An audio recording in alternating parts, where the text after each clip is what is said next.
안녕하세요. 오늘 저희가 함께 좀 깊이 파고들 이야기는요. 바로 국민연금 조기수급입니다. 이게 정해진 나이보다 최대 5년까지 먼저 연금을 받는 건데 액수가 줄어드는데도 이걸 신청하는 분들이 최근에 엄청 늘고 있다고 해요. 곧 100만 명 넘을 거라는 예상도 있고요. 언뜻 생각하면 손해 같은데 왜 이런 선택을 하는 걸까요? 특히 은퇴를 앞두셨거나 막 은퇴 생활 시작하신 분들한테는 정말 중요한 문제일 텐데요. 오늘 이 시간에는 이 현상 뒤에 숨겨진 이야기, 특히 건강보험료와의 어떤 연결고리가 있는지 한번 자세히 살펴보겠습니다. 여러분의 노후 설계에도 의미가 있을 테니 같이 한번 풀어보시죠. 자, 먼저 조기노령연금, 이게 뭔지부터 간단히 짚어볼게요. 원래 받을 나이보다 1년 빨라질 때마다 연 6%씩, 그러면 최대 5년이면 30%까지 연금액이 줄어드는 거잖아요. 네, 맞습니다. 감액폭이 상당히 크죠. 그런데도 2021년에 71만 명 수준이던 조기수급자가 계속 늘어서 2025년 2월에는 벌써 87만 명에 달했고, 특히 2022년 이후에 그 증가세가 아주 가파르다고 하더라고요. 왜 이렇게 연금 손해를 보면서까지 신청하는 걸까요? 네, 여기서 이제 주목할 점이 바로 2022년 9월에 있었던 그 건강보험료 부과체계 개편입니다. 핵심은 뭐냐면 직장 다니는 자녀나 배우자 밑으로 이렇게 들어갈 수 있는 피부양자 자격 기준이요. 이게 연소득 3,400만 원에서 2천만 원 이하로 확 낮아졌다는 거예요. 3,400에서 2천만 원으로요. 꽤 많이 낮아졌네요. 네, 그렇죠. 이게 아주 결정적인 영향을 미친 건데요. 이전에는 뭐 자녀 덕에 건보료를 안 내시던 은퇴하신 부모님들이 다른 소득이 없어도 국민연금만으로도 연 2천만 원이 넘어버리면 갑자기 지역가입자가 되시는 거죠.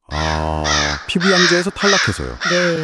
그래서 매달 평균 한 22만 원, 연간으로는 260만 원이 넘는 건보료를 내게 되신 겁니다. 이걸로 피부양자 자격을 잃은 분들이 대략 25만 가구? 그 정도로 추정이 돼요. 예상치 못한 지출이 확 생긴 거죠. 와, 정말 흥미로운 지점이네요. 그럼 연금을 그냥 제때 많이 받으려고 했다가 오히려 건보료 부담 때문에 실제 손해주는 돈은 줄어들 수도 있다. 뭐 이런 계산이 나오는군요. 네, 그렇죠. 근데 이게 더 복잡한 게 어떤 연금을 받느냐에 따라 또 건보료 부담이 달라진다면서요. 국민연금은 소득으로 다 잡히는데 기초연금이나 뭐 개인연금 같은 거는 건보료 계산할 때 포함이 안 되거나 좀 다르게 본다고요? 맞습니다. 그게 또 중요한 포인트인데요. 예를 들어서 월 200만 원을 받는 분이 두 분 계시다고 할 때 한 분은 전부 국민연금으로 200만 원, 다른 한 분은 국민연금 100만 원에 개인연금 100만 원 이렇게 받으면 총액은 같아도 건보료는 다르게 낼 수 있다는 거죠.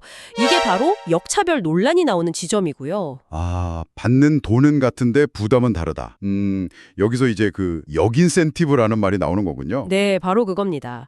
연금을 좀 깎이더라도 그러니까 조기수급을 선택해서 연소득 2천만 원을 넘지 않도록 맞추는 거죠. 그렇게 해서 피부양자 자격을 유지하는 게 연금은 조금 더 받지만 지역가입자가 돼서 매달 20만 원 넘게 건보료를 내는 것보다 이 실질 소득 측면에서는 오히려 더 이득일 수 있다? 이런 계산이 서는 겁니다. 야, 이건 좀 제도가 오히려 손해보는 선택을 유도하는 셈이네요. 네, 본의 아니게 그렇게 된 거죠. 그래서 이게 단순히 개인의 선택 문제라기보다는 어떤 제도적인 요인이 크게 작용하고 있다. 이런 분석이 많습니다. 그러면서 본인 노후까지 신경 써야 하는 우리 4050 세대분들 정말 복잡하게 느껴지실 수 있을 것 같아요. 다들 바쁘게 사시느라 정작 내 건강, 내 노후는 좀 뒷전일 때가 많잖아요, 솔직히. 맞아요. 그럴 수 있죠. 그런데 이렇게 예상치 못한 건보료 부담 같은 변수가 딱 생겨버리면 노후 계획에 정말 큰 차질이 생길 수 있거든요. 제가 상담하다 보면 제일 안타까운 경우가 바로 이런 거예요. 예상 못한 지출 때문에 노후 생활이 확 어려워지는 경우요. 네, 그런 경우들이 종종 있죠. 그러니까 노후 준비라는 게 단순히 연금액 숫자만 볼 게 아니라 세금이라든지 이런 건보료 같은 부분까지 진짜 꼼꼼하게 따져봐야 한다는 거죠. 그래서 여기서 중요한 질문은 그럼 나는 이걸 어떻게 준비해야 하나? 이거겠죠. 중요한 건 뭐 주변에서 누가 이렇게 하더라 그런 정보에만 의존할 게 아니라 내 재정 상황 그리고 내가 노후에 뭘 원하는지 그 목표를 좀 명확히 하고 전체적인 그림을 그려보는 게 필요합니다. 전체적인 그림이요? 네, 국민연금 말고 다른 연금, 뭐 기초연금이나 퇴직연금, 개인연금 이런 구성은 어떤지, 또 예상되는 건보료나 세금 부담은 어느 정도일지, 좀 장기적인 관점에서 어떤 선택이 나한테 유리할까, 이런 종합적인 시뮬레이션이 꼭 필요하다는 겁니다. 정부에서도 소득 기준을 실질 소득 중심으로 바꾸거나 정보 제공을 강화한다거나 이런 개선 방안을 고민하고 있다고는 합니다.